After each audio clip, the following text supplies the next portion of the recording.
రాజు అనే వర్డ్కి అర్థాలు ఏంటంటే ప్రజల నాయకుడు, పరిపాలనకుడు, లేకపోతే ప్రజల భారాలను మోసేవాడు, ప్రజల యొక్క సమస్యలను పరిష్కరించేవాడు రాజు అనే అర్థానికి. ఇప్పుడు మనం సేవిస్తున్న మన దేవుడు రాజు.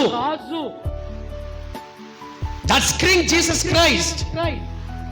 యేసు క్రీస్తు ప్రభువు వారు మనకి కింగ్.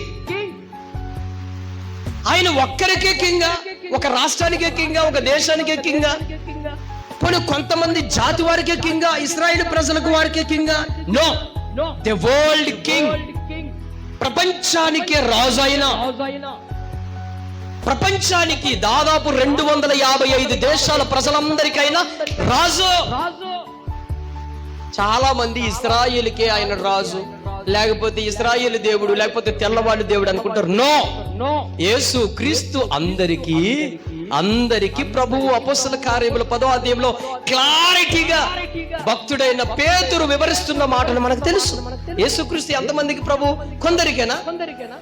చెప్పరండి. అందరికీ ప్రభు.